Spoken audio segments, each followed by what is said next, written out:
안녕하세요. 경희대학교 생명자원과학연구원 이창호입니다. 우리 7월달 MP 사과원을 과원주님들에게 이론 강의를 준비한 것은 사과원 진단과 관리에 대한 부분인데요.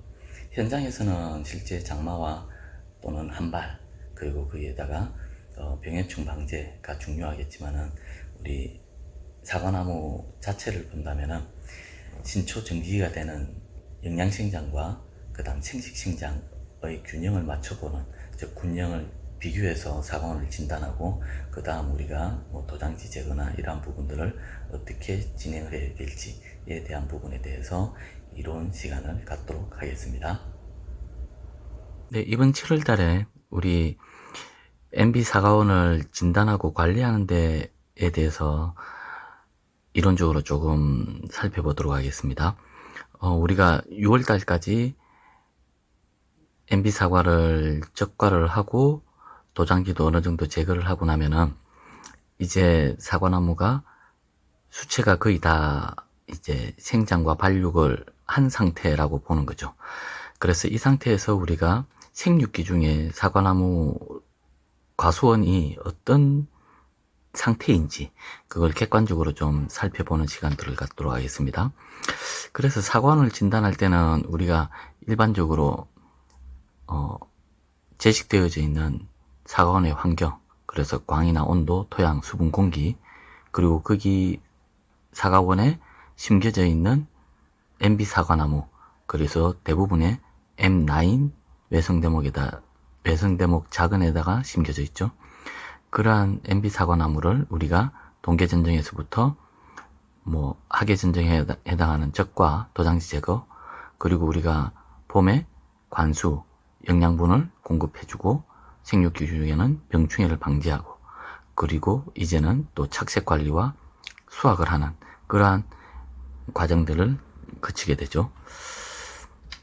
그래서 이러한 환경에 과연 우리가 MB 사과원을 재배하고 있는 환경 중에서도 광이라는 환경에, 즉 햇빛이 얼마만큼 잘 들어오고 있고 그게 열광과 주간, 그리고 주간 하부에 골고루 잘 들어오고 있는지, 그리고 우리가 봄에 일찍부터 온도가 올라가서 그래서 얼마만큼 온도가 일찍 올라가는지, 그래서 6월달 되고 7월달 되면은 이제 폭염이라고 하는 부분이 되어지죠. 그래서 이 폭염에 대비하기 위해서 우리가 관수를 어떻게 할 건지, 또는 새벽에 물을 뿌려줄 건지, 거기에다가 온도가 올라가게 되면은 해충, 또 습도가 올라가게 되면은 병, 이러한 것들에 관계되는 부분들이 되겠죠. 토양에 대해서는 우리가 물을 주고 그 물을 얼마만큼 이 토양 내에 잘 머금고 있다가 사과나무가 필요한 만큼 공급해 줄 수 있을까? 거기에다가 너무 많이 공급되어졌을 때는 배수가 잘 될까? 라고 하는 부분들이 토양이라고 하는 부분과 수분이라고 하는 부분이 같이 연결이 되겠죠. 그래서 이렇게 토양 내에 우리가 공급하는 물, 수분들이 실제로 사과나무에 얼마만큼 효율적으로 이용될 수 있는지, 너무 많은 물, 즉 우리가 6월달 되고 7월달 되면은, 또는 8월달 되면은 장마라고 하는 부분들이 나타나기 때문에 그러한 부분들에 대해서 우리가 배수의 문제들까지도 같이 봐야 되죠. 다음으로는 공기, 즉 바람이 얼마만큼 잘 흘러서, 즉 온도를 원활하게 하고, 또 바람이 잘 불어서 습도가 너무 습한 것들이 계속 지속되지 않고, 그래서 비가 와더라도 빨리 마를 수 있는, 빨리 건조한 상황이 될 수 있는 그러한 환경이 공기 환경이라고 보면 되겠죠. 그래서 광을 보면은 기본적으로 사과나무 전체에 골고루 햇빛이 투과되고 있는지, 그래서 위에서부터 아래까지 전체 이 광 환경이라고 하면은 우리가 보통 한 70% 정도의 과수원 내에 햇빛이 비치는 것들을 이론적으로는 원하고 있습니다. 그러한 것들이 어떻게 만족되어지고 있냐면은 열간의 2m 공간의 햇빛을 차지하고 있는 곳, 즉 2m 공간은 우리가 농기계를 이용하는 공간이죠. 그래서 그 공간들이 실제로 충분한 햇빛을 공급하는 50% 이상의 햇빛을 공급하는 공간이다. 그리고 주간이라고 하는 부분들은 우리가 나무와 나무 사이, 그래서 옆에 나무와의 겹침 정도가 얼마만큼 있을까, 그래서 겹치지 않는 부분들이 겹쳐도 꽂는 분화에 별 문제가 되지 않는 범위 내 그 정도의 부분들은 우리가 허용을 할 수 있지 않겠냐라는 부분들로 우리가 햇빛이 나무와 나무 사이들도 어느 정도 들어오고 있는지를 보게 되고, 주간 하부에, 즉 나무 아래에 내려갔을 때, 즉 나무 아랫부분에 뭐 A4 용지 같은 것들을, 넓은 흰 종이들을 깔았을 때의 햇빛이 10에서 한 20% 정도는 투과되어서 땅바닥에 뭐 완전 그늘이 생기지 않는 형태들이 되어져야 한다라는 기준들을 두고 있습니다. 그리고 온도 환경들은 실제로 우리가 과수원 내에 온도계를 자꾸 설치해라라고 이야기를 하고 있고요. 위, 아래, 뭐 양쪽 뭐 적어도 한 2군데 정도는 설치해 두는 것들을 바람직하다고 보죠. 그래서 이 온도계 설치를 통해서 과수원, 즉 사과원 자체에 새벽에 얼마만큼 온도가 떨어지고 있는지, 또는 낮에 얼마만큼 온도가 올라가고 있는지, 그 온도에 따라서 우리가 어느 시기에, 즉 폭염이 올 때에, 낮에 폭염이라도 새벽에는 온도가 떨어져 줄 것이니까 그때에 실제로 우리가 어떤 관수 방법을 통해서 온도를 조금이라도 낮출 수 있을까의 개념이죠. 거기에다가 온도가 올라갔을 때는 실제로 우리가 뭐 공기 환경 부분에서도 이야기하겠지만은 뭐 방사팬 같은 시설을 이용을 해서 냉해를 경감하기 위해서 이용을 하지만은 폭염일 때도 어느 정도는 이용할 수 있다. 또 관수 시설을 통해서 우리가 미세살수하는 것들을 새벽에 미세살수를 함으로 인해서 어느 정도 온도를 조금이라도 낮출 수 있다.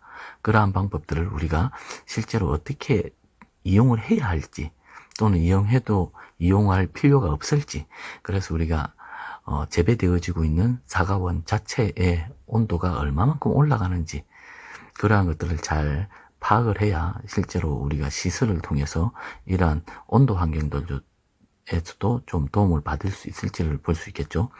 그리고 이러한 고온들은 실제로 해충의 밀도가 급상승하는 부분들을 볼 수가 있습니다.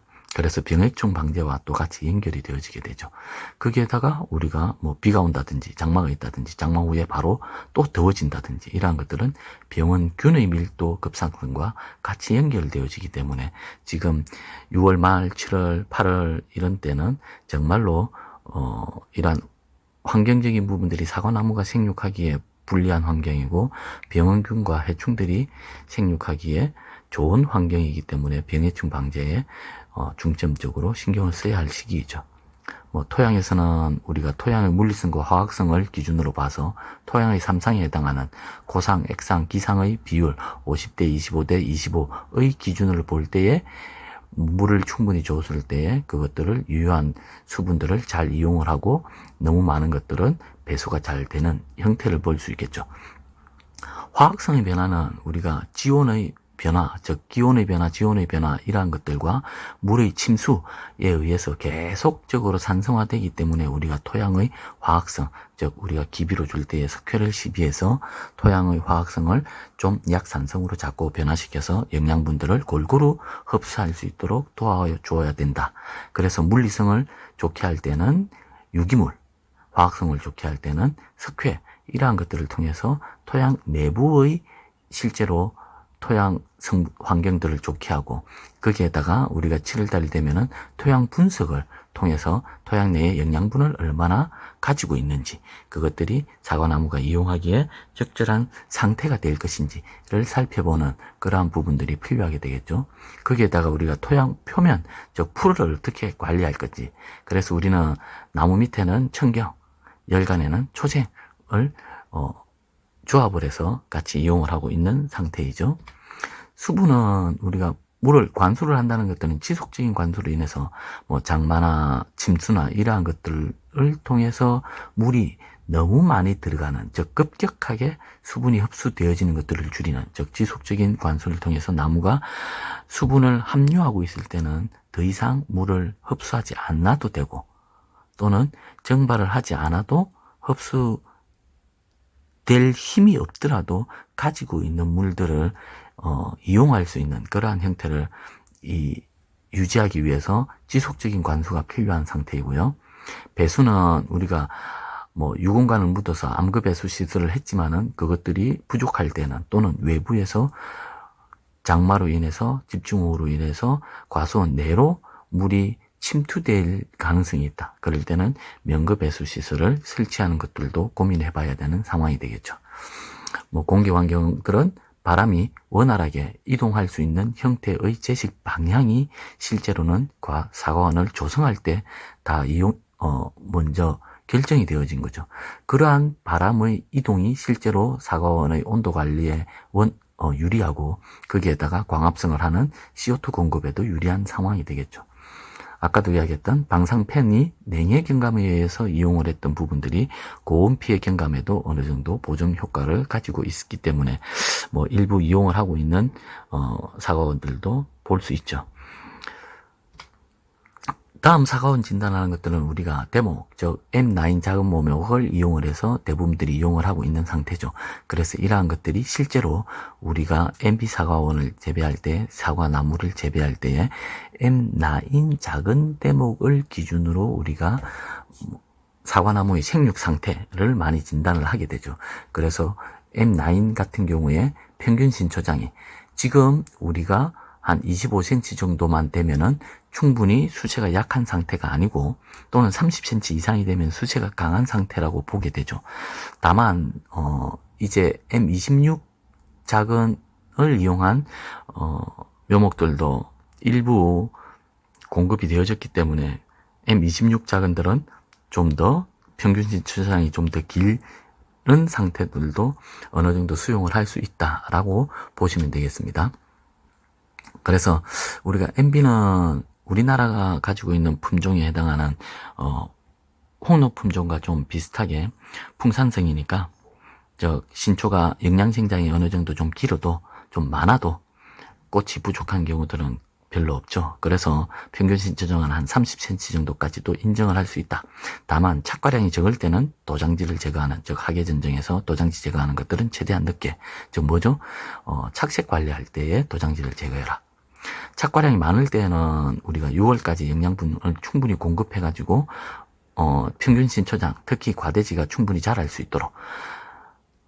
그런데 우리가 6월까지 영양분을 충분히 공급했다고 생각을 했지만은 과대지 생장이 부족하다면은 적과를 통해서 착과량을 조금 줄여줘야 되는 상황을 잘 볼 수 있어야 된다라는 겁니다.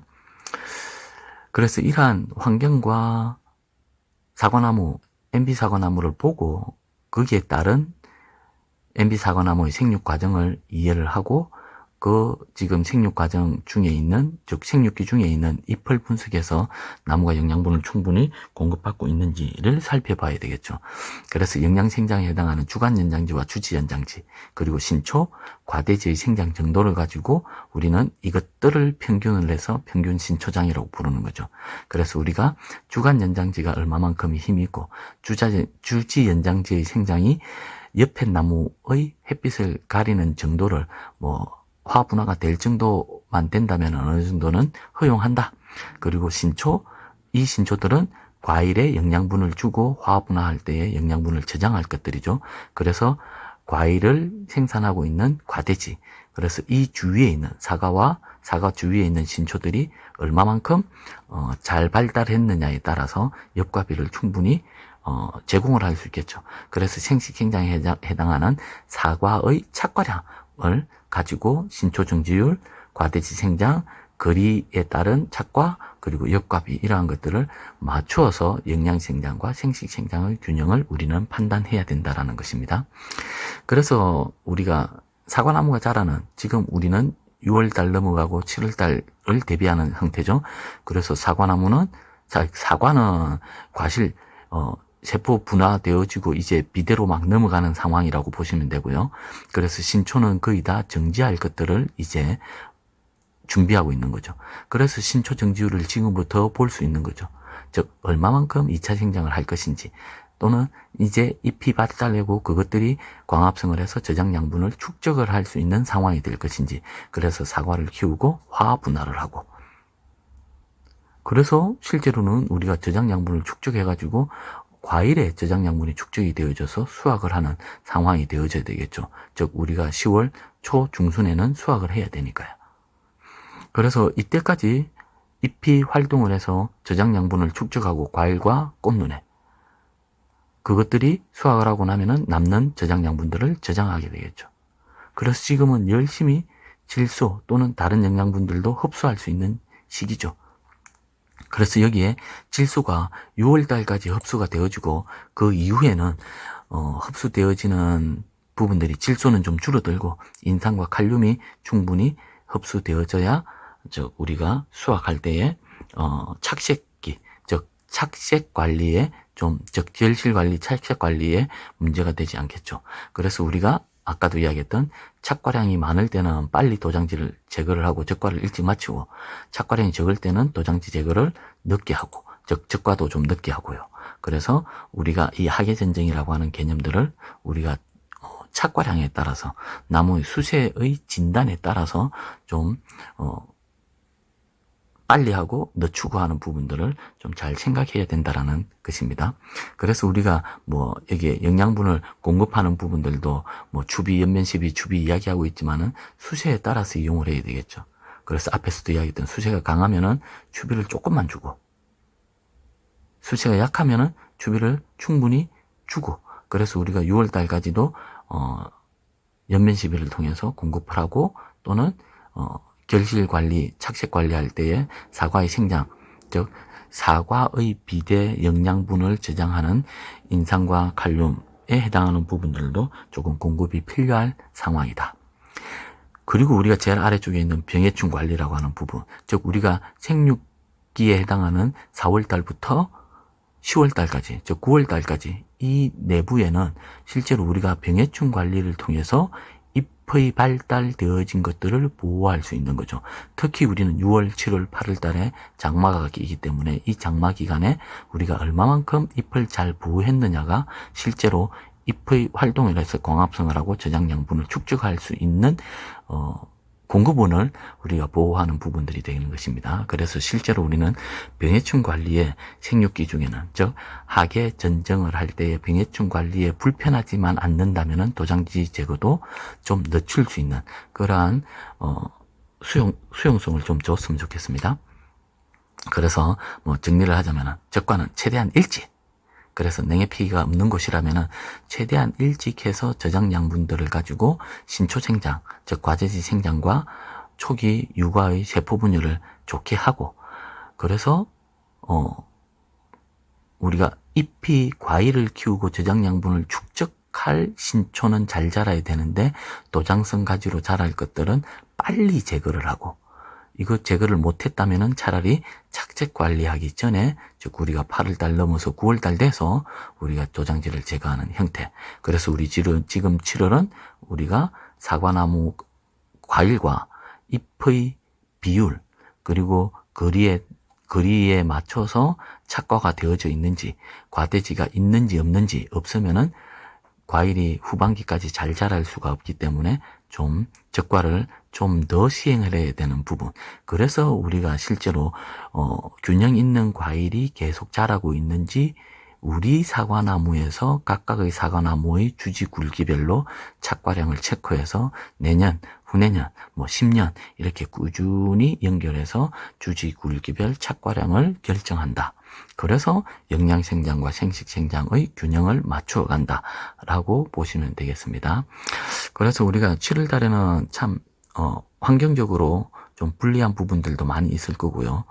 그러한 부분들이 나타나더라도 우리는 우리가 지금 사과나무가 자라고 있는 이파리 즉 잎을 보호하는 부분 그 잎들이 실제로 과일의 영양분을 줘야 하는 부분들이기 때문에 잘 보호하는 시기가 되었으면 좋겠습니다.